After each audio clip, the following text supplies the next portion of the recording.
Yang saya hormati Ustadz Tajun Nasir LC, Bapak Ibu Jamaah Masjid At-Taqwa Pondok Permata Suci yang dirahmati Allah, dengan mengucapkan syukur Alhamdulillah, semoga salawat salam tercurah kepada Rasulullah Muhammad SAW. Bapak Ibu yang saya hormati, hari ini edisi perdana kegiatan kajian ba'da sholat maghrib yang sempat terhenti lama karena kondisi pandemi. Mudah-mudahan kajian malam ini bisa berlanjut dengan rutin dan kita mendapatkan hasil ilmu yang bermanfaat. Perlu diketahui bahwa kajian ini akan live gitu ya, melalui Facebook di Masjid Masjid At-Taqwa Pondok Permata Suci. Dan sebagaimana kita ketahui bersama bahwa harapan kami selaku pimpinan ranting, kita akan ikut meramaikan majelis ilmu di dua tempat, di Masjid At-Taqwa dan Mushola Al-Burhan. Di Mushola Al-Burhan sudah terjadwal 16 kali kegiatan dalam satu bulan, pada hari Selasa dan Rabu pada maghrib, kemudian Sabtu, dan juga pada Ahad pagi bulan pertama atau minggu pertama. Sementara yang ada di sini harapan saya juga sama, minimal nanti juga muncul 16 kali kegiatan. Ini masih saya lihat ada sekitar 8-9 kali kegiatan dalam satu bulan. Harapan kami ada tambahan supaya 16 hari kita ada di Al-Burhan, sisanya ada di sini. 30 hari kita mendapatkan majelis ilmu yang bermanfaat. Bapak Ibu yang saya hormati, sedikit saya perkenalkan beliau yang sebagaimana yang saya tahu. Beliau Ustadz Tajun Nasir LC. Beliau putra dari Pak Mas'ud Bahri. Ya, saya tidak tahu putra yang pertama atau kedua ya. Putra yang keempat malah yang keempat ya. Ini putra dari Pak Mas'ud yang dulu sering kali ngisi kajian fikih di tempat ini. Karena faktor jalan yang macet itu, kemudian kami merasa kasihan karena usia beliau digantikan oleh anaknya. Oke. Mudah-mudahan setelah ini bisa berlanjut untuk majelis tabligh dan takmir, diagendakan kembali ustadz-ustadz yang lain untuk mengisi. Hari ini kita akan mengikuti kajian fikih. Kepada beliau kami silakan. Monggo Ustaz. Bismillahirrahmanirrahim.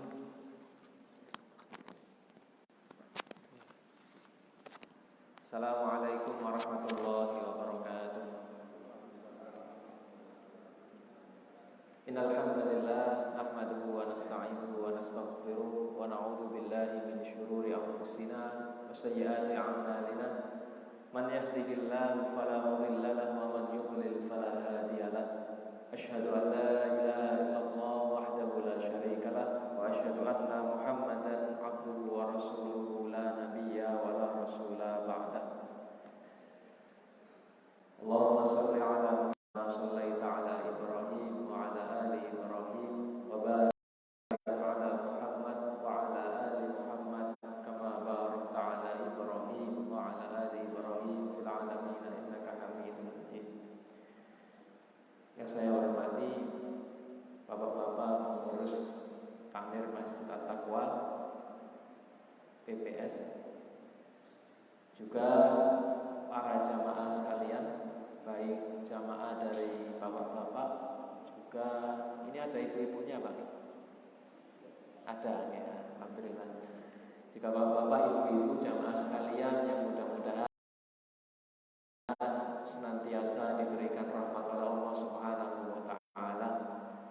Alhamdulillah, pada malam hari ini saya pribadi bersyukur bisa bersilaturahim, bisa bermuajahah dengan para jamaah sekalian, meskipun di tengah suasana hujan deras, yang mudah-mudahan hujan ini merupakan salah satu bentuk rahmat Allah Subhanahu wa taala kepada kita semua. Kita masih bisa dipertemukan oleh Allah Subhanahu wa taala di majelis ini. Dan seperti yang disebutkan tadi bahwa agenda ini adalah agenda kajian perdana setelah tadi dijelaskan oleh Bapak Pengurus Takmir tadi sempat libur beberapa waktu. Bapak Ibu sekalian,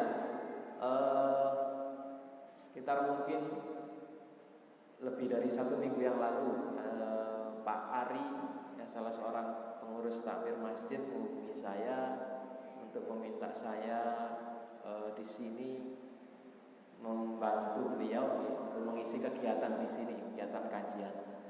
Dan kata beliau sudah ada kajian Sirah Nabawiyah dan kajian tafsir. Jadi saya di sini insyaallah akan membawakan tema atau kajian fikih. Karena kajian kita ini adalah kajian rutin, jadi supaya pembahasan kita runtun dan tidak loncat-loncat, jadi insya Allah ada buku pegangan yang kita pakai. Tapi karena ini bukunya berbahasa Arab, jadi untuk sementara mungkin saya sampaikan dulu ya. Saya hanya ada 1 bukunya ini. Mungkin ke depan ya bisa supaya nanti para jamaah bisa mendapatkan manfaat yang lebih ya, barangkali nanti di setiap pertemuan mungkin saya usahakan bikin semacam oret-oretan gitu ya, sehingga nanti para jamaah sekalian ketika agenda kajian ini, kalau istilah orang daerah saya itu tidak hanya jiping ini ngaji kuping, jadi tidak hanya mendengarkan saja, tapi nanti ada sedikit oleh-oleh yang dibawa ke rumah. Baik, Bapak Ibu sekalian, insya Allah kajian kita pada malam hari ini adalah kajian fikih. Jadi tema yang akan kita bahas pada pertemuan pertama ini seperti tema-tema yang dibahas di kitab-kitab fikih yang sudah disusun oleh para ulama. Jadi hari ini kita akan mulai pembahasan kita dengan fikih toharoh, ya, toharoh atau fikih bersuci. Nah, sebelum itu nanti kita juga akan, atau sebelum kita masuk ke tema pembahasan inti, jadi nanti kita akan masuk dulu ke mukaddimah terkait ilmu fikih ya. Jadi ilmu fikih itu sebenarnya bagaimana hakikatnya dan apa urgensi atau apa pentingnya kita mempelajari ilmu fikih. Nah, ini kitab yang akan kita pakai. Jadi Bapak Ibu sekalian, ini kitabnya sebenarnya agak tebal ya, tapi ini sengaja saya print yang kita bahas. Jadi nama kitabnya adalah kitab ini Al-Wajiz fil Fiqhil Islami. Al-Wajiz. Al-Wajiz itu kalau diartikan artinya pembahasan ringkas ya, namanya Al-Wajiz. Fil Fiqhil Islami, pembahasan ringkas mengenai fikih Islam. Ya, jadi di kitab ini ya, kitab Al-Wajiz fil Fiqhil Islami ini kitab yang disusun oleh salah seorang ulama asal Suriah. Beliau sudah wafat tahun 2015 atau 2016 yang lalu. Beliau bernama Syekh Profesor Dr. Wahba Az-Zuhaili. Profesor Wahba Az-Zuhaili ini beliau salah seorang ulama ahli syariah asal Suriah. Beliau sebenarnya punya banyak karangan. Ya, kalau di bidang fikih itu beliau punya kitab namanya Al-Fiqhul Islami wa Adillatuhu. Kitabnya cukup tebal, sekitar 8, ada yang 8 jilid, ada yang 10 jilid. Jadi 10 jilid kitab itu hanya membahas masalah fikih, mulai dari fikih toharoh sampai fikih daulah, mulai urusan kamar mandi sampai urusan mengelola negara. Beliau bahas semua dalam kitab Al-Fiqhul Islam Adillatuhu yang 10 jilid tadi diringkas menjadi 3 jilid ya. Nah, kemudian saya melihat susunannya runtut ya, susunannya sistematis. Jadi nanti kita padukan ya. Jadi kitab ini nanti banyak khilafiyah, banyak perbedaan pendapat. Nah, mana yang kita pilih pendapatnya kita kembalikan ke majelis tarjih, ke YPT dan tanya jawab agama. Baik, Bapak Ibu sekalian, saya yakin dan percaya ya bahwa kita semua yang ada di sini semuanya dulu ya sejak kecil sudah belajar ilmu fikih ini ya, ilmu fikih. Jadi ilmu fikih ini para ulama mendefinisikan dengan ilmu bil ahkam syar'i.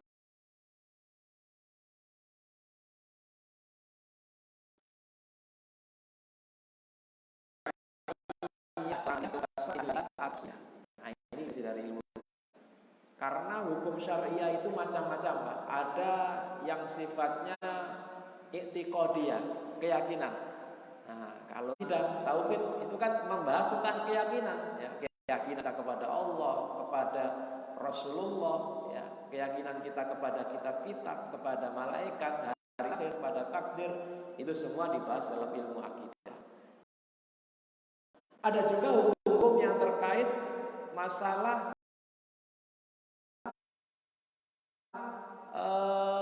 perasaan, ya. Bagaimana adab dengan orang lain, bagaimana akhlak dengan orang tua. Itu juga ada hukum-hukumnya, tapi itu bukan objek pembahasan ilmu fikih. Nah, yang menjadi objek pembahasan ilmu fikih adalah hukum-hukum syar'i yang sifatnya aplikatif. Mulai dari amalan hati. Nah, amalan hati ini niat, ya. Kemudian amalan kita sehari-hari. Itu semua dibahas dalam ilmu fikih. Jadi, sejak kita bangun tidur sampai kita tidur lagi, segala perbuatan yang kita lakukan, kalau dilihat dari perspektif hukum syariah, itu ada hukumnya.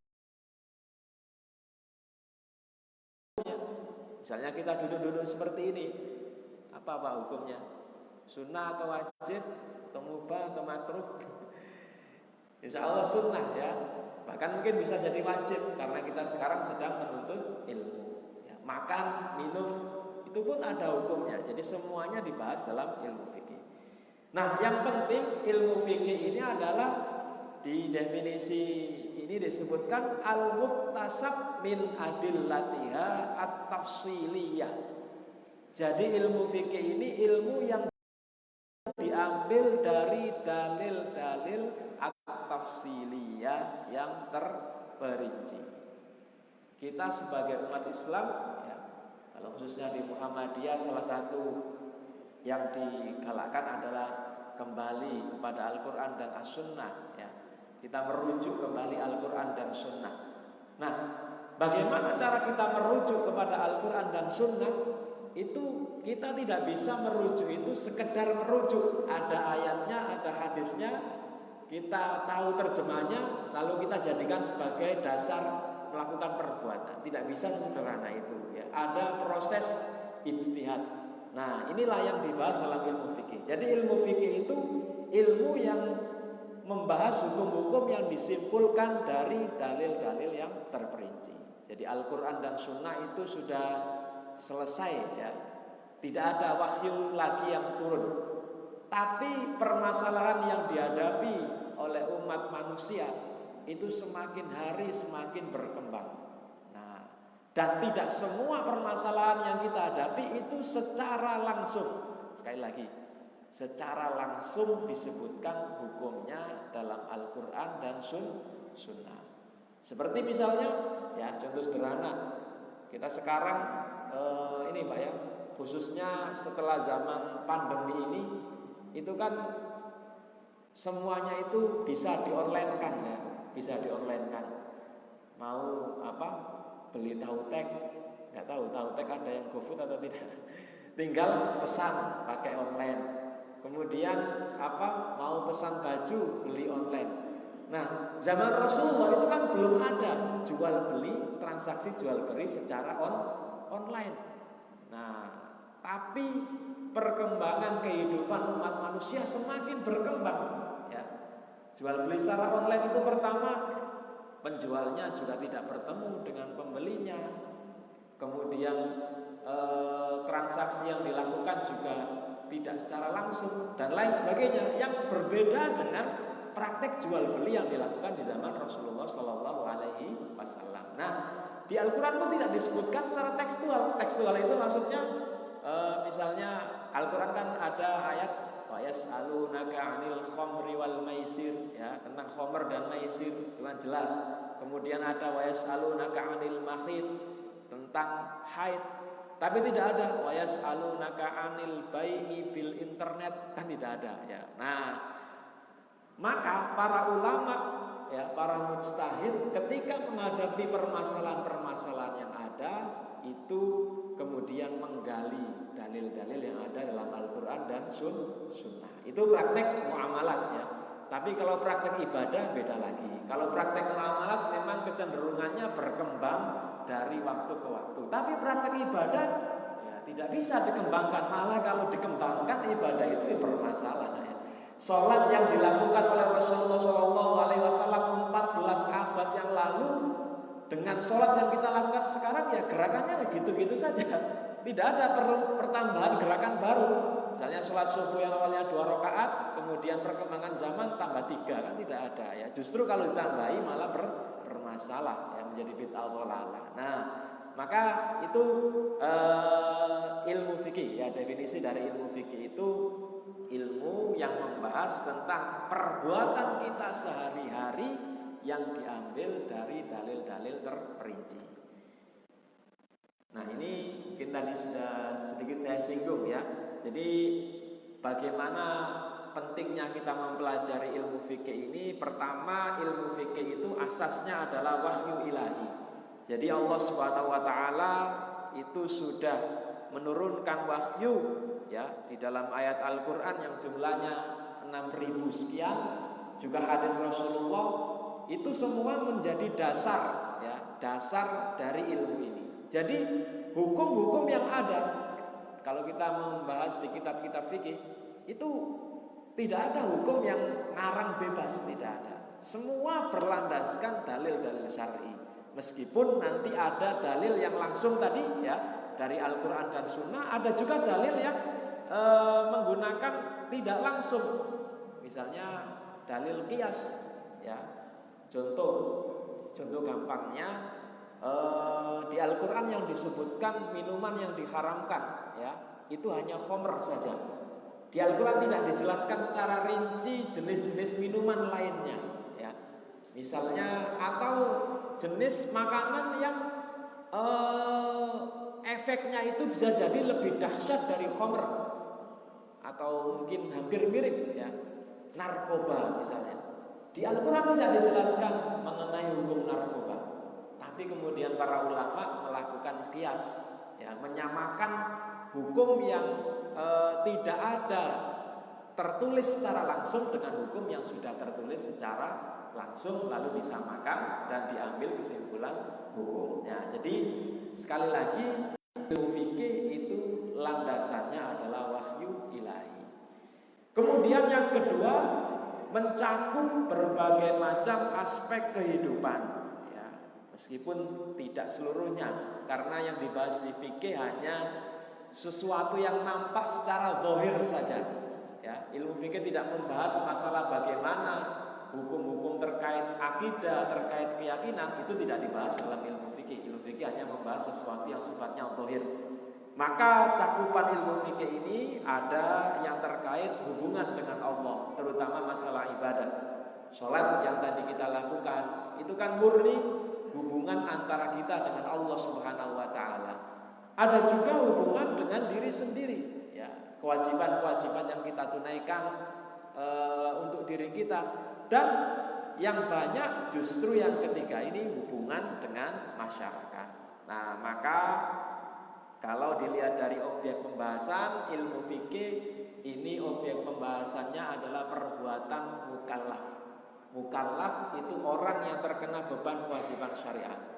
Jadi dalam agama kita, para jamaah sekalian, ketika orang sudah memenuhi persyaratan, ya, sudah muslim, ya, tentu saja ini syarat utama, yang terkenai kewajiban syariat, terkenai taklif, beban syariat, seorang yang muslim baligh, ya, baligh itu, ya, batasannya bisa jadi batasan usia, bisa jadi batasan tanda-tanda tertentu. Kemudian akil, berakal, maka dia terkena kewajiban atau terkena beban syariat.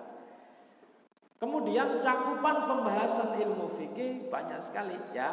Nah, kalau dikategorikan dalam kategori besar ada dua. Pertama masalah ibadah, kedua masalah muamalah.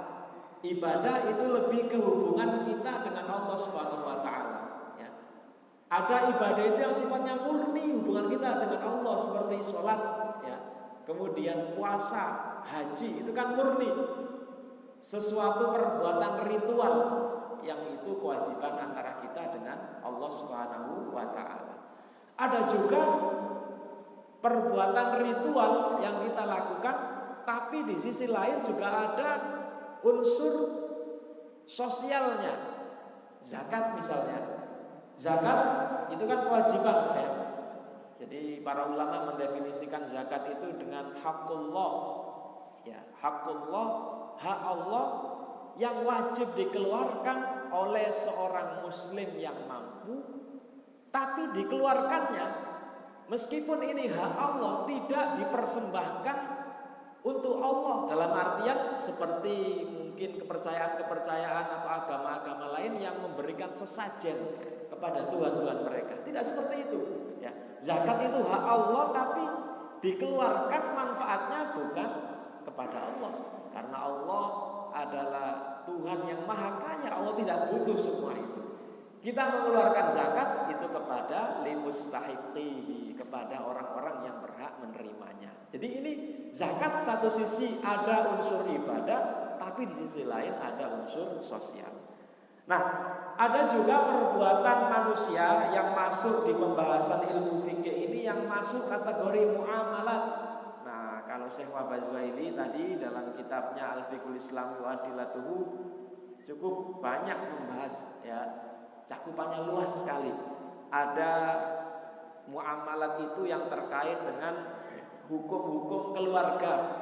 Jadi hukum mulai dari memilih pasangan. Ya, itu kan langkah-langkah sebelum kita berkeluarga kan memilih pasangan, dijelaskan kriteria-kriterianya. Lalu hukum pernikahan ya, mulai dari akad nikahnya, kemudian nanti hak dan kewajiban istri dan suami itu bagaimana, sampai kalau terjadi perceraian itu semua dibahas.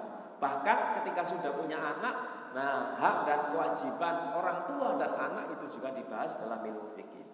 Kemudian ahkam madaniyah, transaksi antara warga negara. Contoh tadi jual beli online tadi Pak ya.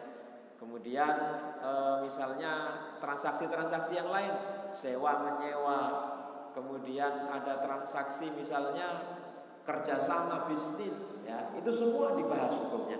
Jinaiyah, hukum pidana, ini juga dibahas. Meskipun pada prakteknya, ya hukum jinaiyah ini memang mempraktekannya tidak semudah membalikkan telapak tangan. Ya. Kalau kita bahas, kita buka literatur kitab-kitab fikih dan yang dipraktekkan zaman Rasulullah, itu orang yang mencuri kalau sudah mencapai nisab hukumannya sangat mengerikan. Hukumannya adalah potong tangan. Nah, tapi hukuman potong tangan ini sekarang kalau kita cari di negeri-negeri seluruh dunia hampir tidak ada yang menerapkannya, sangat sedikit sekali misalnya. Lalu hukuman membunuh, ya orang yang membunuh itu kan dikisos. Orang membunuh hukumannya adalah dihukum mati. Tapi ini juga jarang kita temukan, dan hukuman-hukuman yang lain. Lalu murafaat ini juga diatur tentang bagaimana peradilan. Kemudian dusturiyah ini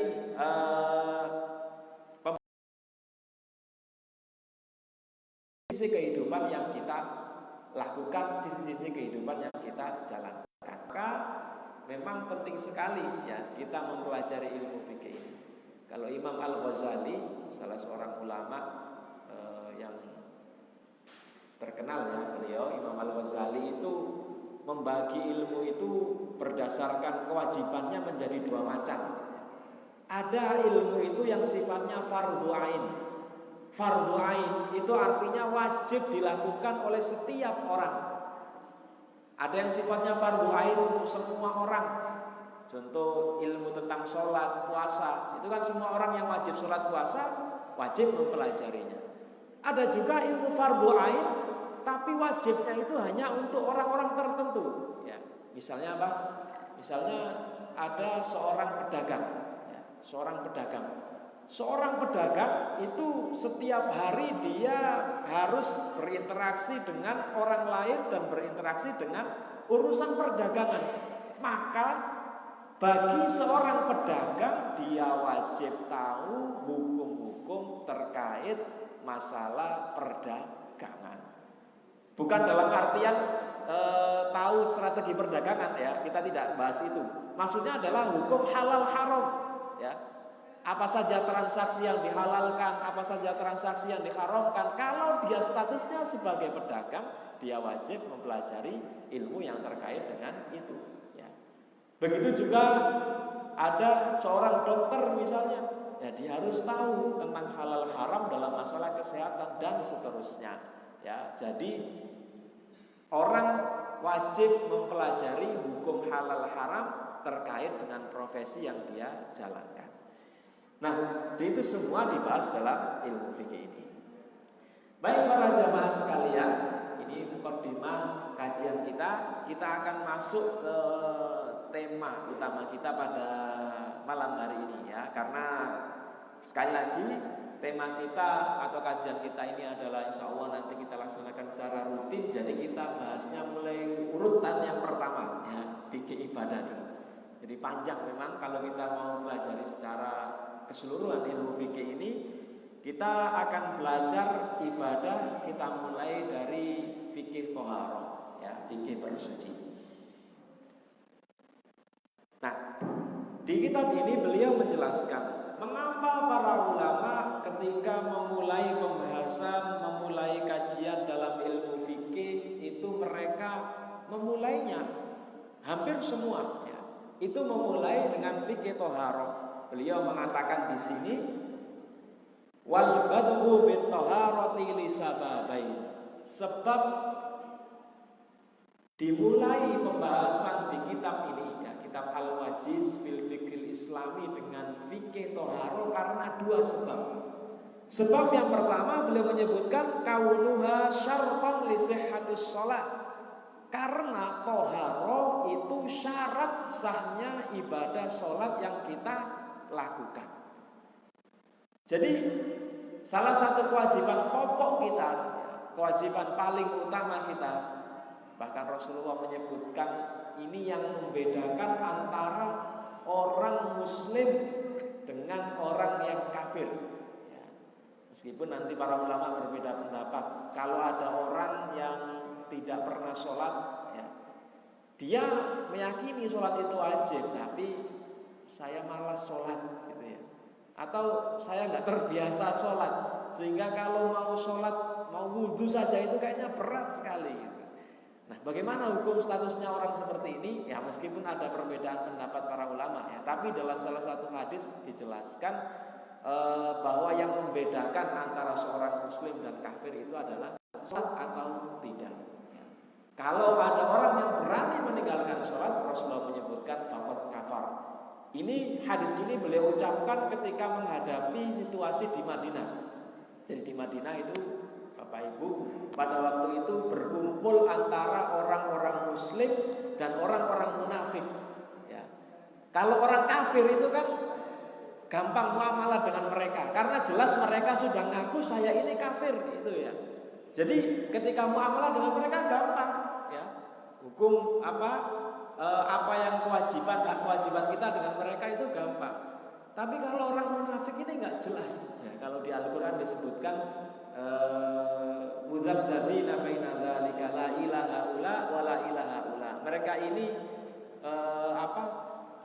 la ilaha illa, tidak ke sana tidak kemari. Jadi mereka ini aslinya kafir tapi pura-pura masuk Islam. Nah, maka Rasulullah memberi batasan yang jelas pada waktu di Madinah, cara mengindikasi apakah dia benar-benar muslim atau tidak itu dengan melakukan sholat. Kalau ada yang meninggalkan, nah ini indikasi kuat dia sebenarnya adalah orang munafik yang menyamar. Itu hukum pada waktu itu ya. Tapi zaman sekarang sulit hukum ini kita terapkan ya. Kalau ada salah seorang ulama yang ditanya, ya, pernah salah seorang ulama ditanya, wahai Syekh, bagaimana hukumnya kita punya tetangga tapi dia tidak pernah sholat? Syekh tadi tidak menjawab dalam perspektif ilmu fikih, Pak. Beliau menjawabnya dalam perspektif yang lain. Beliau mengatakan hukumnya adalah kamu wajib mengajak dia sholat. Jadi dia tidak membahas dia kafir atau tidak. Hukumnya justru orang yang bertanya tadi yang dihukumi. Kalau tahu tidak sholat, kenapa kok tidak diajak sholatnya? Nah, baik, kita kembali ke sini. Jadi toharo ini penting karena merupakan syarat sahnya sholat. Ya, salah satu syarat utama sahnya sholat adalah toharo. Kalau toharonya bermasalah, otomatis sholatnya bermasalah. Ada orang berwudu, tapi dia tidak paham fikih wudu, tidak paham mana yang harus dibasuh, mana yang harus diusap, ya. Sehingga dia wudu sembarangan dan ada anggota-anggota misalnya yang tidak terbasuh, otomatis sholatnya tidak sah. Atau ada orang berwudu, dia wudunya sudah benar, tapi air yang dia gunakan untuk bersuci ini tidak sah dipakai untuk bersuci. Nah, juga sama hukumnya, wudunya tidak sah. Nah, itu pentingnya mengapa para ulama meletakkan toharo di bab pertama dalam pembahasan ilmu fikih.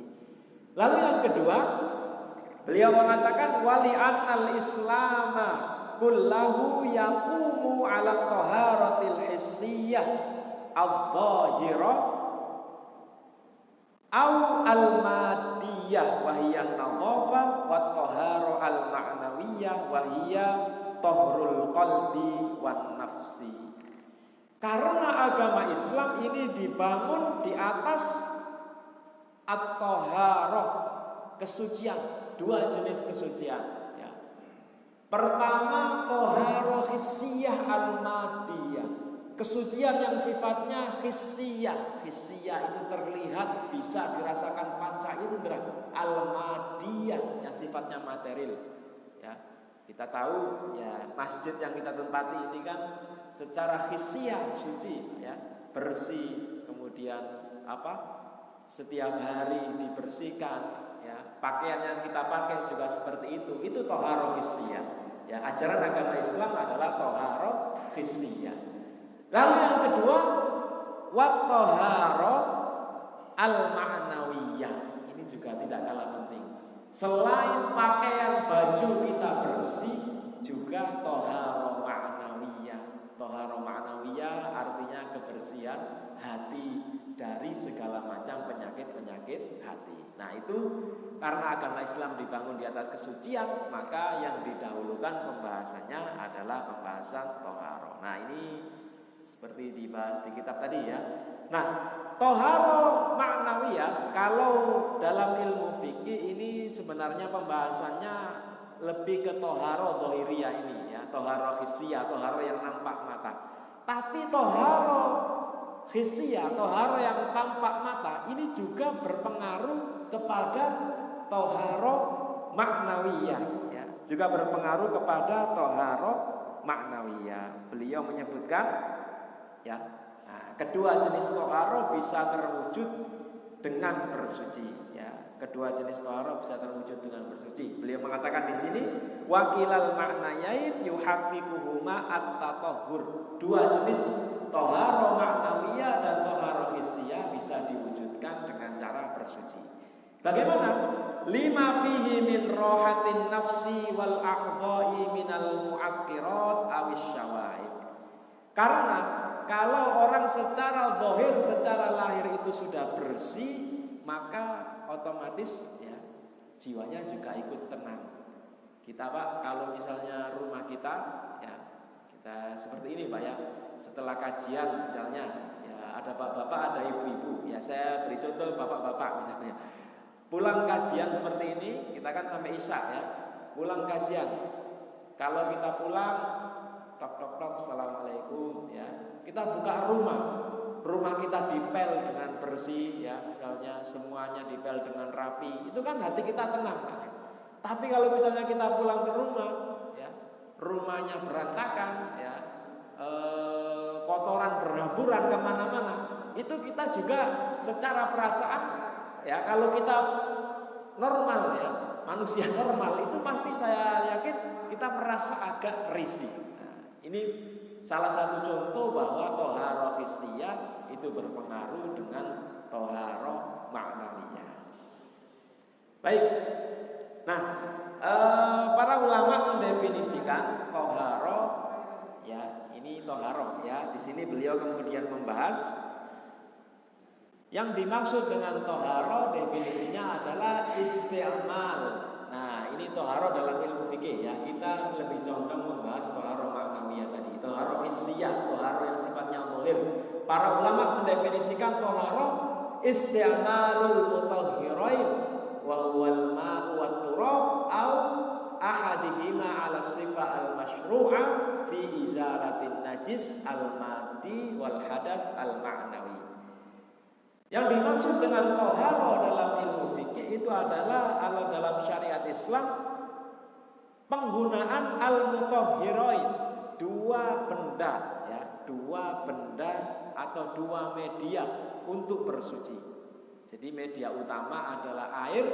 Kalau tidak ada air, dengan penggantinya adalah debu ya. Kalau air ini wudu dan mandi, kalau debu dengan tayamum. Au ahadihima, atau salah satu dari dua media ini ala sifatil masyru'ah.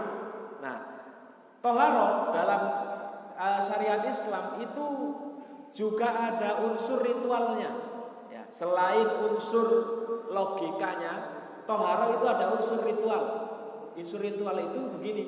Jadi unsur ritual dalam sebuah ibadah itu adalah sebuah perbuatan yang kita tidak usah melogika-logika, mengapa begini, mengapa begitu. Wudu misalnya, itu selain membersihkan badan ya, membersihkan anggota-anggota wudu, itu ada unsur ritualnya. Unsur ritualnya ya gerakan atau praktek wudu itu sendiri.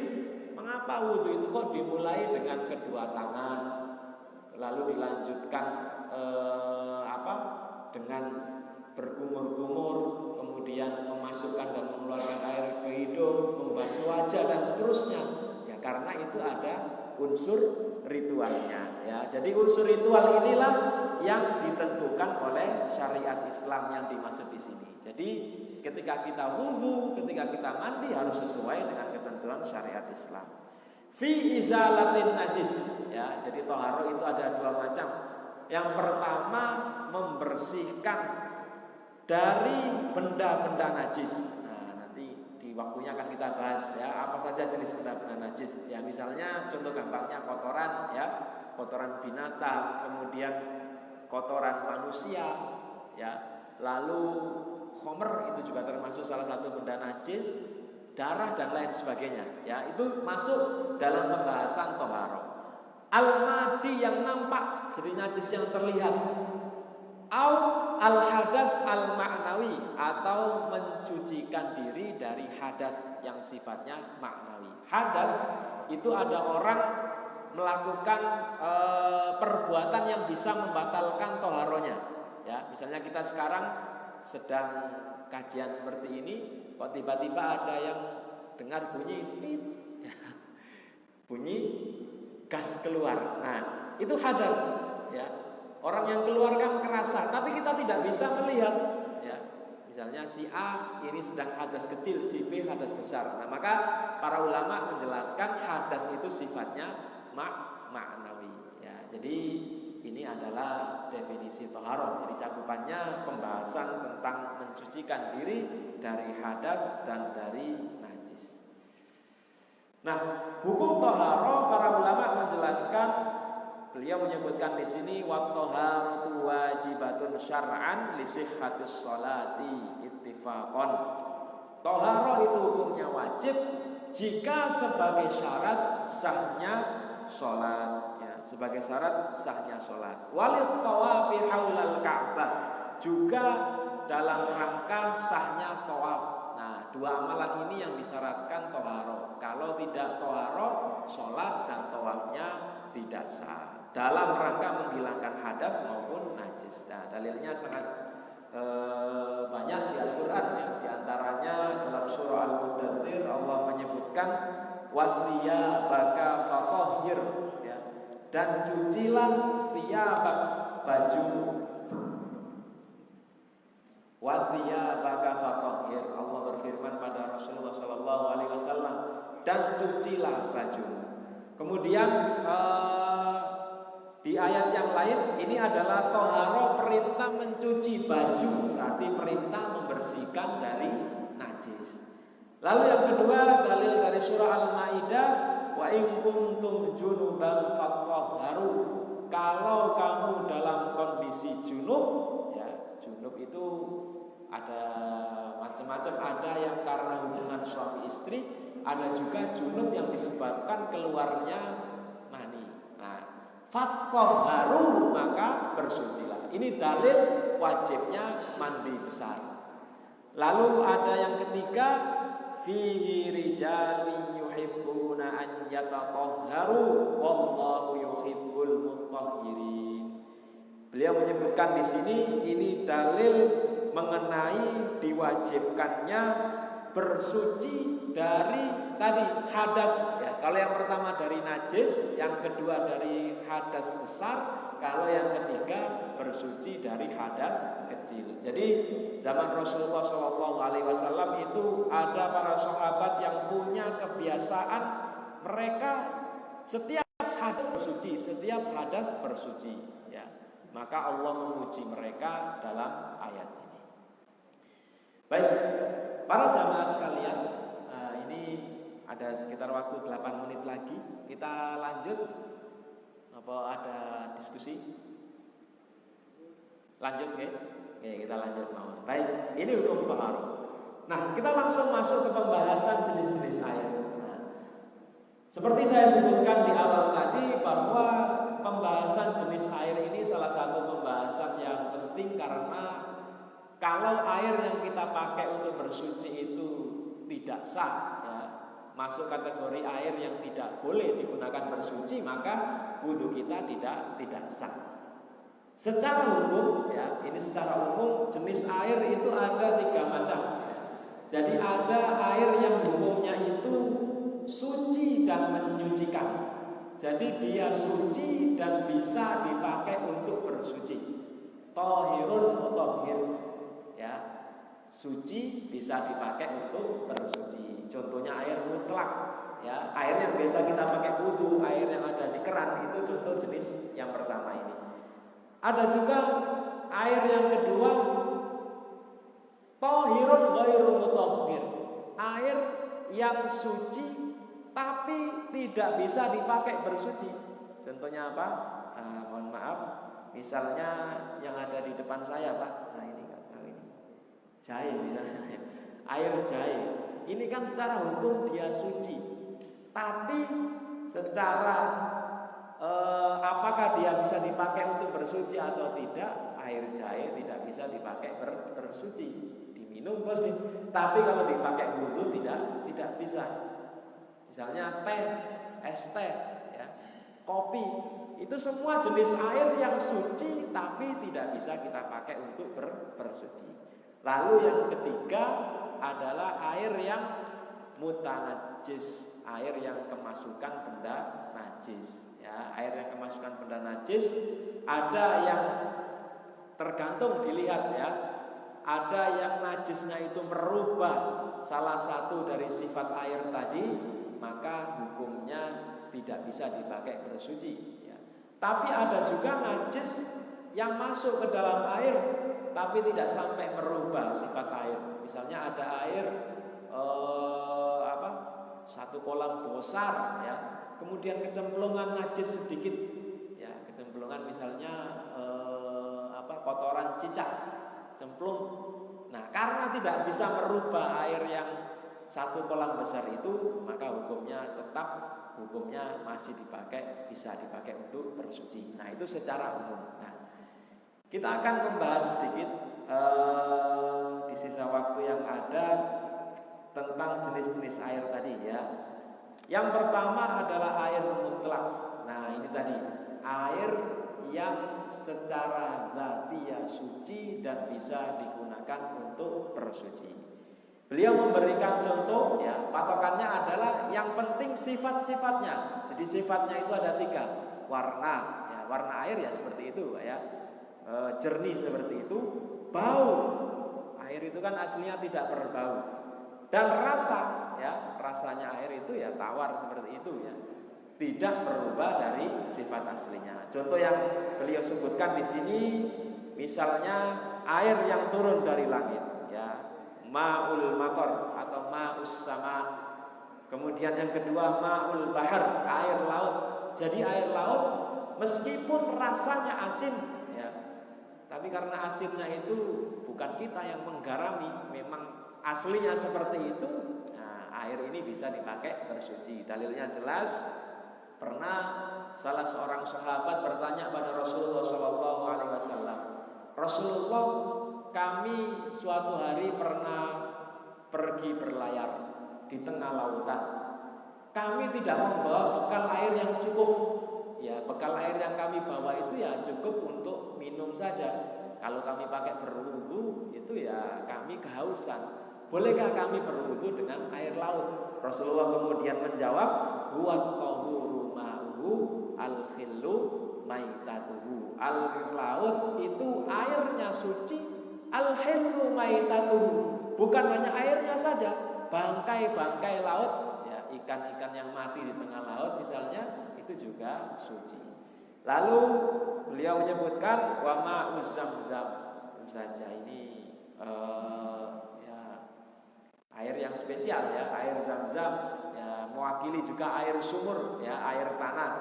Kemudian ada lagi kullu ma'in mutaghayyirin bisababi tulil muksi awit ta'azzur bimaqarrihi aw mamarrihi.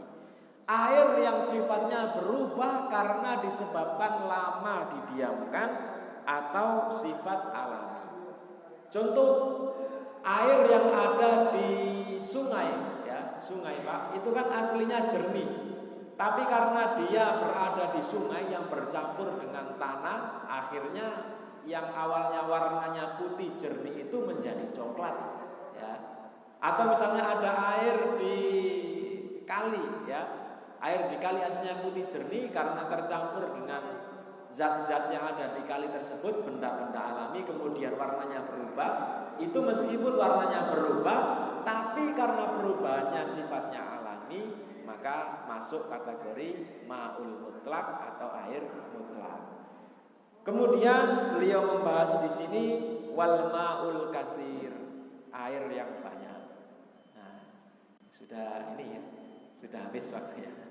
Baik, jadi insyaallah kita akan lanjutkan pembahasan kita di pertemuan berikutnya. Mudah-mudahan kita semua masih diberi kesempatan oleh Allah Subhanahu wa taala untuk bertemu, dan kehadiran kita di majelis ini mudah-mudahan diridhoi oleh Allah serta dicatatkan sebagai amal kebaikan.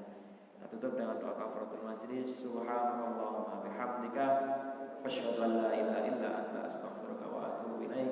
Rabbana la tuzigh qulubana ba'da idh hadaytana wa hab lana min ladunka rahmah innaka antal wahhab. Sallallahu ala Muhammad. Wassalamu